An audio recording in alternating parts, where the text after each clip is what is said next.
7 గంటల పాటు కేటీఆర్ ను ఈడీ అధికారులు విచారించారు. విదేశీ అకౌంట్లకు నగదు బదిలీపై ఆరా తీశారు. బ్యాంక్ స్టేట్మెంట్లను కేటీఆర్ కు చూపించిన అధికారులు వివరణ కోరినట్లు సమాచారం. అన్ని ఆధారాలు ముందుంచి కేటీఆర్ పై ప్రశ్నల వర్షం కురిపించారు. ఫెమా యాక్ట్ నిబంధనల ఉల్లంఘనలపై కేటీఆర్ నుంచి ఈడీ కీలక వివరాలు రాబట్టినట్లు తెలుస్తుంది. ఆర్బీఐ అనుమతి లేకుండా నిధుల తరలింపు ఎలా జరిపారన్న దానిపై ఈడీ ఫోకస్ పెట్టింది.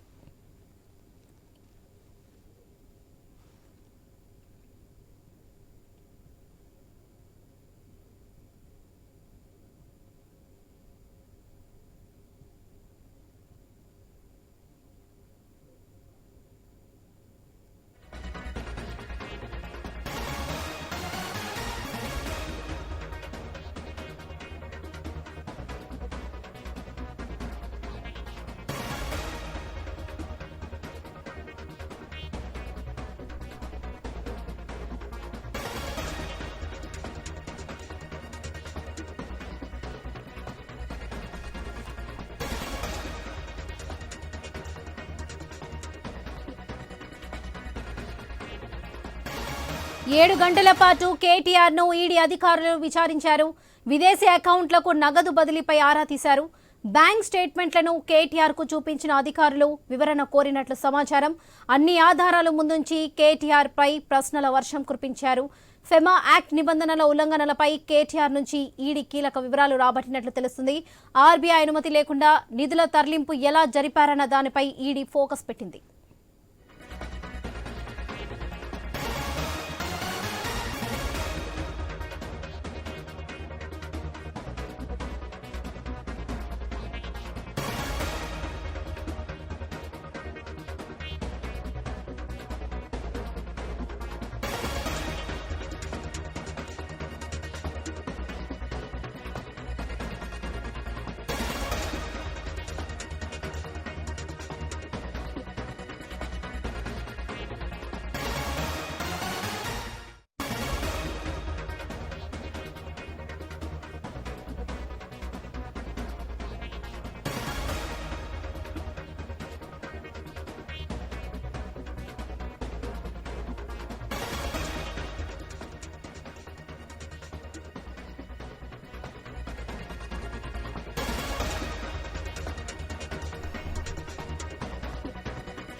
7 గంటల పాటు కేటీఆర్ ను ఈడీ అధికారులు విచారించారు. విదేశీ అకౌంట్లకు నగదు బదిలీపై ఆరా తీశారు. బ్యాంక్ స్టేట్మెంట్లను కేటీఆర్ కు చూపించిన అధికారులు వివరణ కోరినట్లు సమాచారం. అన్ని ఆధారాలు ముందుంచి కేటీఆర్ పై ప్రశ్నల వర్షం కురిపించారు. ఫెమా యాక్ట్ నిబంధనల ఉల్లంఘనలపై కేటీఆర్ నుంచి ఈడీ కీలక వివరాలు రాబట్టినట్లు తెలుస్తుంది. ఆర్బీఐ అనుమతి లేకుండా నిధుల తరలింపు ఎలా జరిపారన్న దానిపై ఈడీ ఫోకస్ పెట్టింది.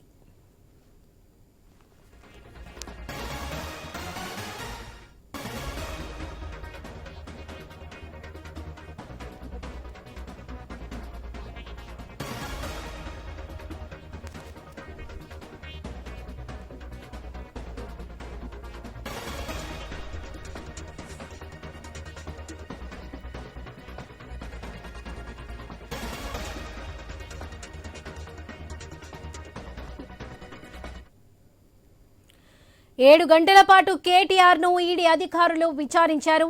విదేశీ అకౌంట్లకు నగదు బదిలీపై ఆరా తీశారు. బ్యాంక్ స్టేట్మెంట్లను కేటీఆర్ కు చూపించిన అధికారులు వివరణ కోరినట్లు సమాచారం. అన్ని ఆధారాలు ముందుంచి కేటీఆర్ పై ప్రశ్నల వర్షం కురిపించారు. ఫెమా యాక్ట్ నిబంధనల ఉల్లంఘనలపై కేటీఆర్ నుంచి ఈడీ కీలక వివరాలు రాబట్టినట్లు తెలుస్తుంది. ఆర్బీఐ అనుమతి లేకుండా నిధుల బదిలీ ఎలా చేశారంటూ ఈడీ ఫోకస్ పెట్టింది.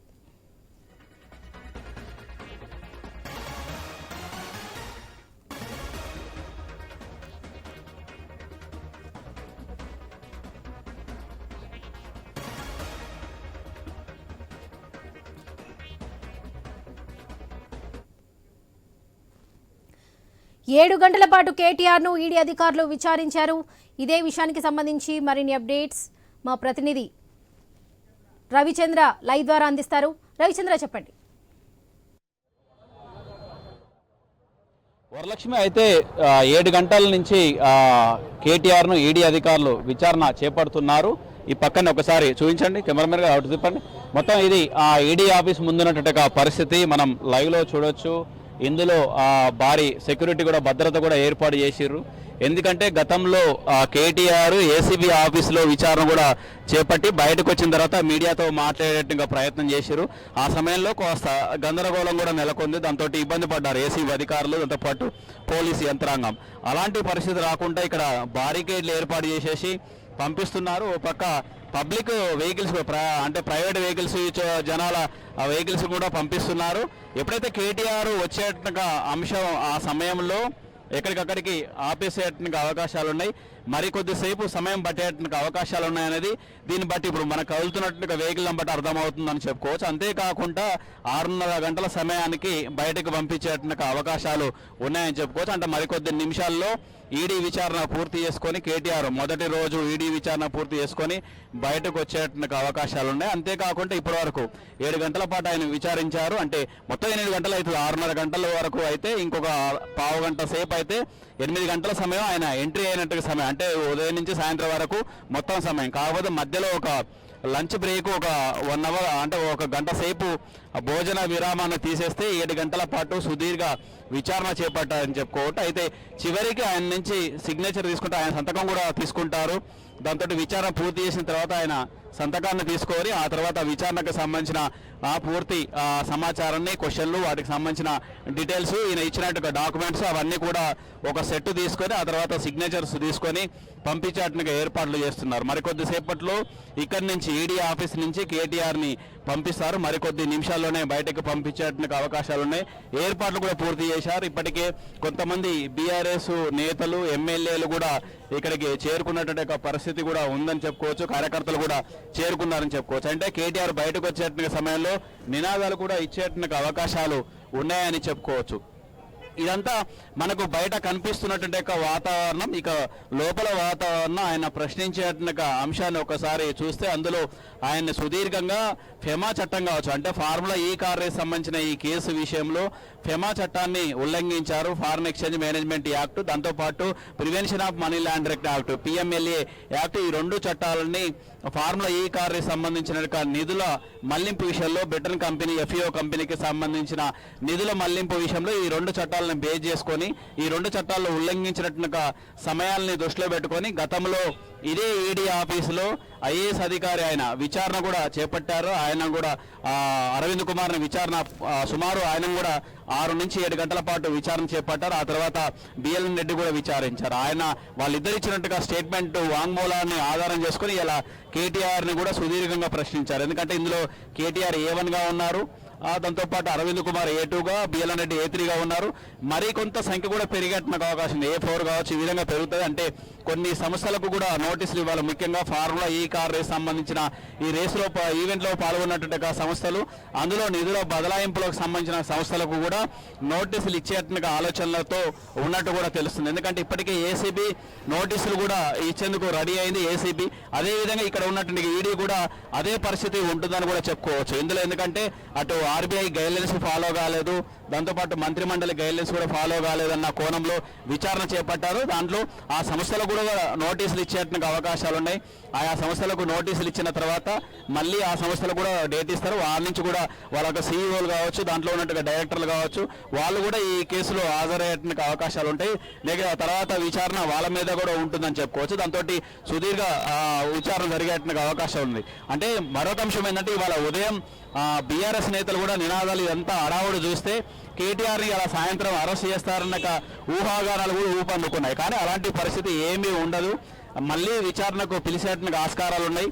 బిఎల్ఎన్ రెడ్డి కావచ్చు, అరవింద్ కుమార్ కావచ్చు, వాళ్ళిద్దరు కూడా అదే అంశం చెప్పారు. మళ్ళీ మిమ్మల్ని పిలుస్తాం, సరైన సమయంలో పిలుస్తాం, మాకు అవసరం వచ్చినప్పుడు పిలుస్తాం, మళ్ళీ రావాల్సి ఉంటుందంటూ చెప్పారు.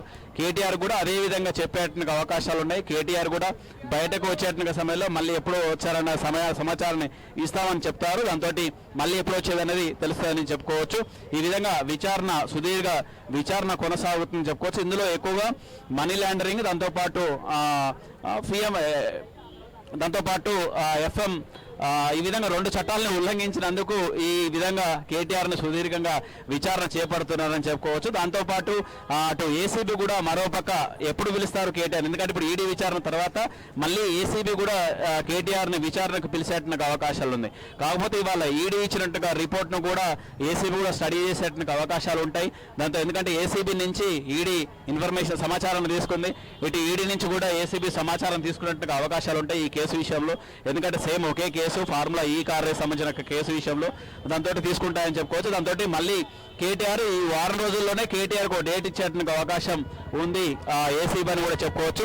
ఓ పక్క ఏసీబీ, మరో పక్క ఈడీ ఈ విధంగా దూకుడు పెంచాయని చెప్పుకోవచ్చు. ఫార్ములా ఈ కార్ రేస్ సంబంధించి కేసు విషయంలో దూకుడు పెంచాయని చెప్పుకోవచ్చు. బీఆర్ఎస్ వర్గాల్లో ఒక ఆతృత, దాంతోపాటు ఒక అందులో వాళ్ళ ఆందోళన ఏంటంటే కేటీఆర్ని ఈ కేసులో కావాలని రాజకీయ కక్షతోటి ఇరికించారు, అరెస్టు చేస్తారు అన్న కోణంలో ఆ విధంగా కూడా చెప్పుకొచ్చారు. కేటీఆర్ కూడా గతంలో అదే అంశాన్ని చెప్పుకొచ్చారు. ఇందులో కొన్ని సందిగ్ధకరమైనట్టుగా జవాబులు కూడా చెప్తున్నట్టు కేటీఆర్ ఆయన ఇచ్చేట్టుగా వాంగ్మూలంలో కూడా చెప్తున్నట్టు కూడా తెలుస్తుంది. అందులో ఒకటి, ఇందులో నాకు ఈ కేసు నేను అంటే ఆయన ఆదేశాలు, కేటీఆర్ ఆదేశాల మేరకే మంచి నిర్ణయం తీసుకున్నాను అంటూ కూడా మంత్రిగా మంచి నిర్ణయం తీసుకున్నాను, ఆ ఈవెంట్ జరిగిన తర్వాత హైదరాబాద్కు మంచి బ్రాండ్ ఇమేజ్ వచ్చిందంటూ కూడా కేటీఆర్ చెప్పారు. దాంతోపాటు ఏసీబీ విచారణ తర్వాత గతంలో సిఎస్ కూడా నోటీసులు ఇవ్వాల్సి ఉంటుంది, వాళ్ళని కూడా విచారించాల్సి ఉంటుందంటూ చెప్పుకొచ్చారు. ఆ తర్వాత ఈ కేసులో అరెస్ట్ అవుతామంటూ కూడా అరెస్ట్ అయ్యేటువంటి అవకాశాలు ఉంటాయని కూడా చెప్పుకొచ్చారు. ఈ విధంగా రకరకాల వ్యాఖ్యలు బయట చేస్తున్నారు. లోపల మరొక రకంగా కూడా సమాచారం చెప్తున్నట్టు కూడా తెలుస్తుందని చెప్పుకోవచ్చు. ఈ విధంగా మొత్తానికి ఏసీబీ అధికారులు కావచ్చు, ఇటు ఈడీ అధికారులు కావచ్చు, వాళ్ళు చెప్పేటువంటి అంశాలు బయటకు వచ్చేటువంటి ఆస్కారం లేదు. కొద్ది రోజుల్లో ఏసీబీ నుంచి మనకున్న సమాచారం ఏంటంటే ఏసీబీ నుంచి కొద్ది రోజుల్లో కొన్ని వివరాలు వెల్లడించేటువంటి అవకాశాలు ఉన్నట్లు తెలుస్తుంది. ఈ విధంగా కొనసాగుతుంది. ఇది ఏసీబీ ఈడీ ఆఫీస్ దగ్గర ఉన్నటువంటి పరిస్థితి అని చెప్పుకోవచ్చు. మరికొద్ది నిమిషాల్లోనే ఏర్పాట్లు కూడా చేస్తున్నారు. ఇక్కడ అక్కడి నుంచి ట్రాఫిక్ను కూడా ఆపేస్తున్నారంటే మరికొద్ది సేపల్లోనే కేటీఆర్ బయటకు వచ్చేటువంటి ఆస్కారం ఉంది. బయటికి వస్తారు కేటీఆర్. ఇక్కడి నుంచి నేరుగా ఆయన నందినగర్కి వెళ్తారా లేదంటే తెలంగాణ భవన్కి వెళ్తారు. ఎందుకంటే గతంలో ఏసీబీ విచారణ జరిగిన తర్వాత ఆయన తెలంగాణ భవన్కి వెళ్ళి ప్రెస్ మీట్ పెట్టారు. అందులో చాలా విషయాలు చెప్పారు. 84 ప్రశ్నలు గతంలో ఏసీబీ అడిగిందని చెప్పారు. మరి ఇవాళ ఈడీ అధికారులు ఎన్ని ప్రశ్నలు అడిగారు, ఏమేమి అడిగారు అన్న కోణంలో కూడా చూడాల్సి ఉంటుంది. అంతేకాకుండా కేటీఆర్ గతంలో ఏసీబీ దగ్గర రేవంత్ రెడ్డి రాసిచ్చినట్టుగా స్క్రిప్ట్ 4 క్వశ్చన్లు 40 రకాలుగా అడిగారు, తిప్పి అడిగారు, అందులో ఏమీ లేదంటూ కూడా చెప్పారు. అయితే ఇవాళ మాత్రం ఈడీ ఆఫీస్ దగ్గర రేవంత్ రెడ్డి సంబంధించినట్టుగా వ్యవహారాలు కూడా చర్చ పెట్టకపోవచ్చు. ఎందుకంటే ఇది కేంద్ర దర్యాప్తు సంస్థ కాబట్టి ఇందులో మరొక విధంగా కూడా మాట్లాడడానికి అవకాశం ఉంది. అసలు ఇవాళ కేటీఆర్ ప్రెస్ మీట్ పెడతారా లేదా అన్నట్టుగా సందిగ్ధం కూడా నెలకొందని చెప్పుకోవచ్చు. ఇది ఈ విధంగా కొనసాగుతుంది. అంతేకాకుండా ఓ పక్క ఏసీబీ దర్యాప్తు సంస్థ ఏసీబీ, మరో పక్క ఈడీ ఈ విధంగా ఫార్ములా ఈ కార్ రేస్ సంబంధించి దూకుడు పెంచాయని చెప్పుకోవచ్చు. ఇప్పటికే ప్రాథమిక విచారణ 2 సంస్థలకు కూడా అటు ఏసీబీ కావచ్చు, ఇటు ఈడీ కావచ్చు, ప్రాథమిక విచారణ ముగ్గురు A1, A2, A3 ముగ్గురిని కూడా విచారణ చేపట్టారు. ఆ తర్వాత ఇక సంస్థలకు సంబంధించి దీంట్లో జరిగినట్టు లావాదేవీలు అంటే ముఖ్యంగా బ్రిటన్ కంపెనీకి నిధులు మళ్ళాయి, ఆయా సంస్థలకు కూడా పంపిస్తారు. వాళ్ళకు కూడా నోటీసులు ఇచ్చేటువంటి ఆస్కారం ఉంది, వాళ్ళని కూడా పిలిచేటువంటి ఆస్కారం ఉంది. ఆ తర్వాత విచారణ ఆ విధంగా కొనసాగుతుంది. మరొక అనుమానం, మరొక ఆందోళన కూడా బీఆర్ఎస్ శ్రేణులు, కొంతమంది బీఆర్ఎస్ అడ్వకేట్లు కూడా మరొక అభిప్రాయం వాళ్ళు వెలుగుచ్చేది ఏంటంటే, అధికారులు చెప్పేది ఏంటంటే ఇందులో కొంత అనుమానం ఉంది. ఈ కేసు సంబంధించి ఆయా సంస్థలకు నోటీసులు ఇచ్చి ఆ తర్వాత కేటీఆర్ సంబంధించిన నివాసాల మీద కూడా దాడులు చేసేటువంటి అవకాశాలు కూడా ఉంటాయి. ఈడీ కావచ్చు, ఏసీబీ కావచ్చు, విచారణ పూర్తి స్థాయిలో చేసేటువంటి ఆస్కారం ఉంటుంది. దఫాలుగా చేస్తారు అన్న కోణంలో చెప్తున్నారు. అంటే దాన్ని బట్టేసి ఆ తర్వాత ఇక్కడికి ఈడీ ఆఫీసు కావచ్చు, ఏసీబీ ఆఫీసు కావచ్చు వచ్చే ఆస్కారం లేకుండా ఈడీ, ఏసీబీ అధికారులే కేటీఆర్ నివాసాల్లోకి వెళ్ళి విచారణ చేస్తారా అన్నటువంటి అనుమానం కూడా వ్యక్తం చేస్తారని చెప్పుకోవచ్చు. అదే జరిగితే ఆ తర్వాత కూడా రాష్ట్రంలో పెద్ద చర్చనీయాంశం అయ్యేట్టుగా ఆస్కారం కూడా ఉంటుంది. ఆ తర్వాత ఇందులో సంస్థలను కూడా పిలిస్తే సంస్థలు కూడా ఏం చెప్తాయి, ఇప్పుడు ఇక్కడ ఉన్నట్టుగా A1గా ఉన్నట్టుగా కేటీఆర్ చెప్పే అంశానికి A2గా ఉన్న అరవింద్ కుమార్ చెప్పే అంశానికి పోలిక లేదని కూడా ఉంది. దాని సందర్భంగా ఇటు A1 కావచ్చు, A2 కావచ్చు, A3 కావచ్చు ముగ్గురిని కూడా ఒకే దగ్గర పెట్టేసి విచారణ చేసేట్టుగా వెసులుబాటు కూడా ఏసీబీకి ఉంటుంది, ఈడీకి ఉంటుంది. అందులో దాంతో అర్థమైపోతుంది ఎవరెవరు ఏం చెప్తున్నారు, దాన్ని బట్టి అందులో వాస్తవాలేంటి, ఆ స్టేట్మెంట్ను కూడా రికార్డు చేస్తారు. ఆ తర్వాత వాటిని పరిశీలన చేస్తారు, పరీక్ష చేస్తారు. ఆ తర్వాత విచారణ డాక్యుమెంట్ వెరిఫికేషన్ కూడా చేస్తారు.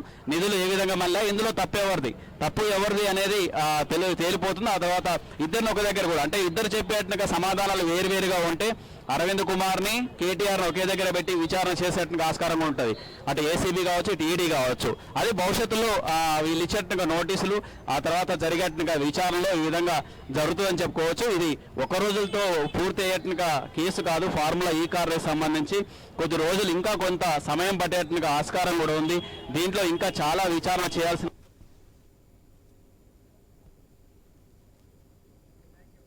Right Ravichandra, thank you.